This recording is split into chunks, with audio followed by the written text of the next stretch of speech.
name of Jesus. Power. You are not going out.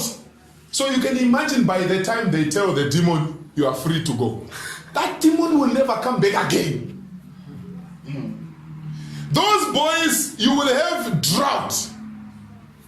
And then it's time to pray for rain to come. They go up the mountain. They were about 5 or 6. They go up the mountain. They got tired of being arrested by police. And they didn't care. Well, they will make noise for everyone.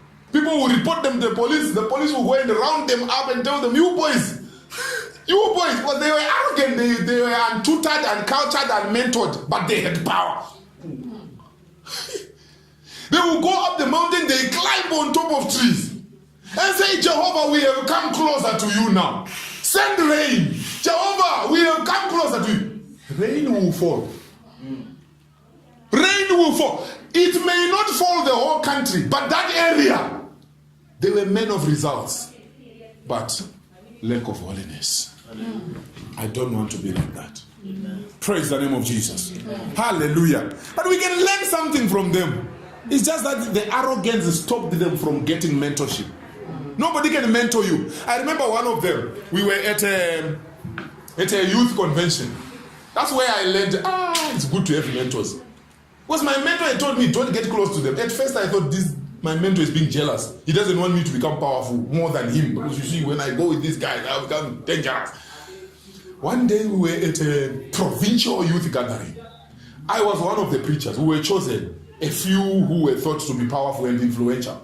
So one of those guys was chosen to preach.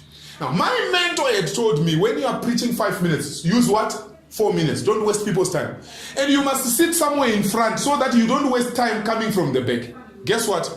I preached my 4 minutes. When it was time for that guy, that's where I saw for myself that arrogance comes before a fall. The guy was seated at the back, far back. I think it took 5 minutes to come.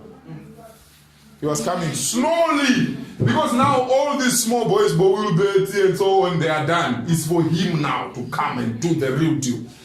So he took, I think 5 minutes. Arrived in front, and then he does this to his belt. He says, yeah, today I'm going to preach. Can somebody read for us? Open the book, was it Matthew or Mark? Where it says, Jesus sat down. He says, stop there. Jesus sat down. You must sit down. If you are going to succeed in life, you must sit down. 10 minutes, 12 minutes, the guy is still talking about sitting down. The chairman said, please sit down. I didn't hear anything. This is a highly anointed man, but he's feeling nothing. Tell your neighbor, I don't take part in that. So, number 1, be thirsty. Number 2, be what? Holy. Number 3, use the anointing oil. Use the anointing oil, or just use the anointing. Jesus said, the Spirit of the Lord is upon me because he has anointed me to do something. When you have the anointing and you don't use it, it's as good as not having it. If you are anointed today and you go in your house and you sleep on your bed and you say, hey, I'm anointed, I'm anointed, and you are not doing anything, it's as good as not having it. You must put it to use. Praise the name of Jesus. Number 4, fasting. Matthew 17:21. Matthew 17 verse 21.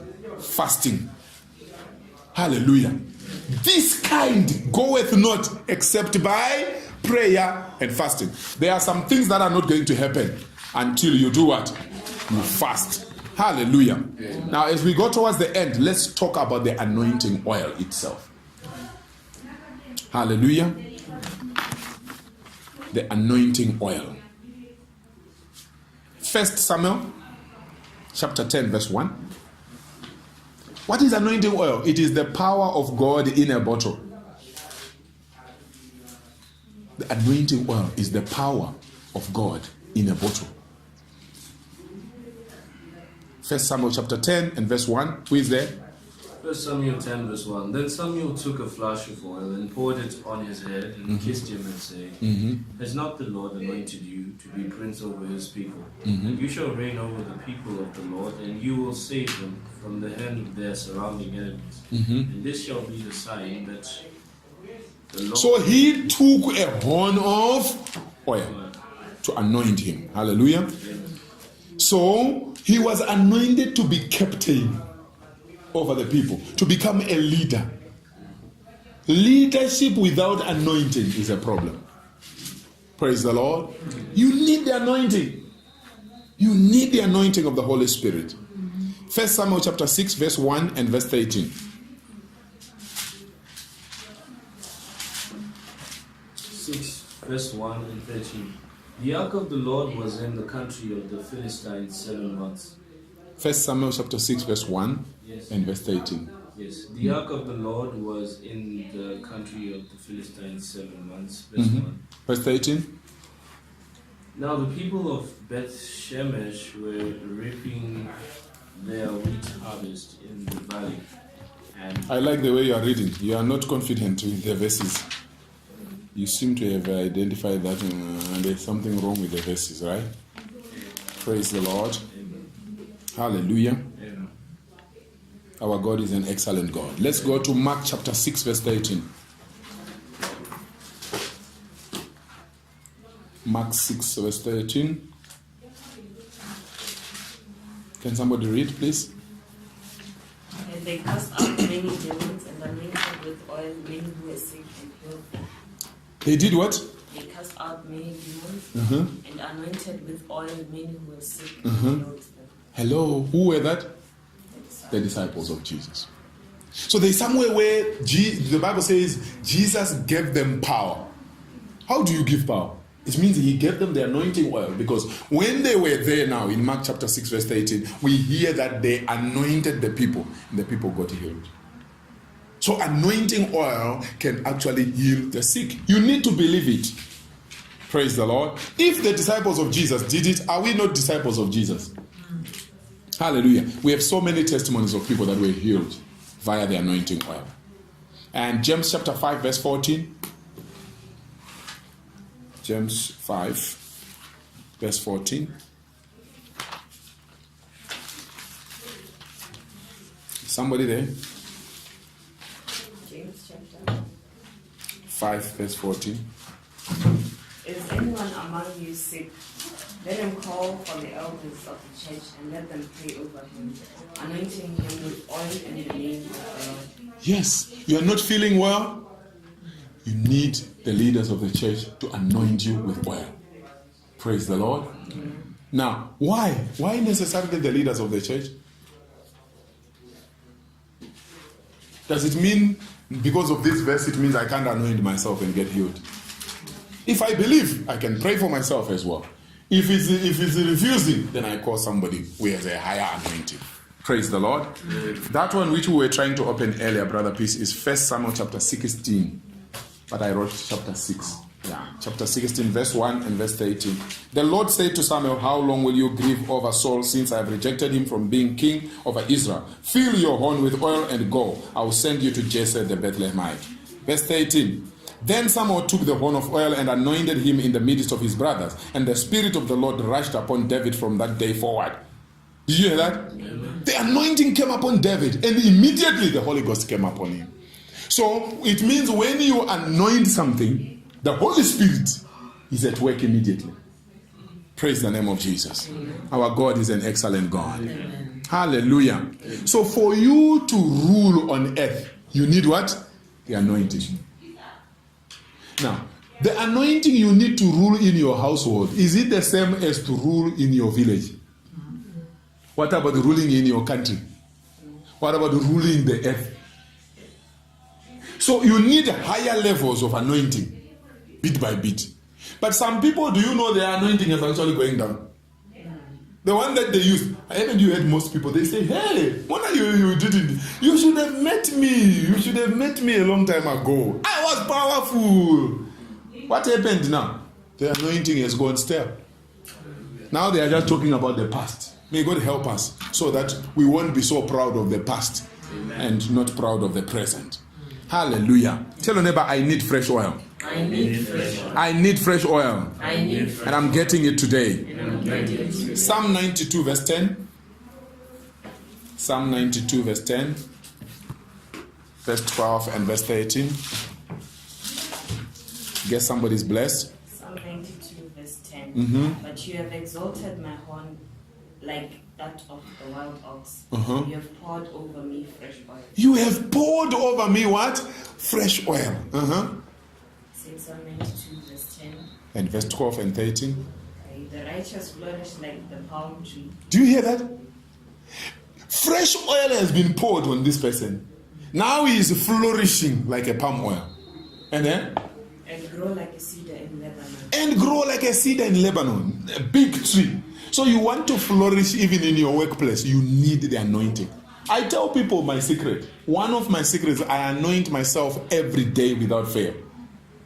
Every single day I anoint myself. So I've said to myself, you know what? We need to help everybody to be able to anoint themselves at home.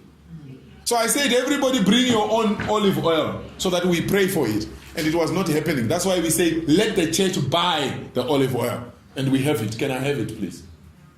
Glory to God. I've been praying on this olive oil. This is from Spar Supermarket. Hallelujah. The containers, are they nearby? Thank you very much. Hallelujah. This is olive oil, people. I know some people have oil from different places. Some will say we have oil from under the sea. Be careful with the oils. Oh. Some just call it holy oil. Holy from where? We buy olive oil, extra virgin olive oil, and we pray over it by faith. And it turns into anointing. Praise the name of Jesus. Hallelujah. So don't just let people say to you, hey, I have some oil from our church. Then they share with you. You don't know what was put inside. Because these ones have been prayed over, and we are going to pray again today. Hours and hours have gone into praying for this oil. So you can imagine if you are getting it from a pastor or from somebody who goes to a church where you don't even understand the pastor. Maybe the pastor got powers from the kingdom of darkness, and they also spend hours and hours putting demons into that oil, and you just apply. And for you, you are applying believing in the name of Jesus, but where it is dedicated is not Jesus. Hello? But because we know that this olive oil is real, this is oil, you can actually drink this. You can put it in food when you are cooking. Amen and amen. Now we are praying for it to have the true power of God. And then what happens from there? You can go around healing people. You can go around sharing it with people. Praise the name of Jesus. Our God is an excellent God. Glory to the living God. Acts chapter 10 verse 38. That will be our last verse for today. You could also read Psalm 23 verse 5 when you are at home. Psalm 23 verse 5. Acts 10:38.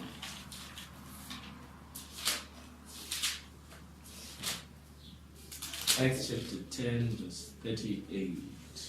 How God anointed Jesus of Nazareth with the Holy Spirit and with How God anointed Jesus of Nazareth with the Holy Spirit the Holy Spirit and with power. and with power.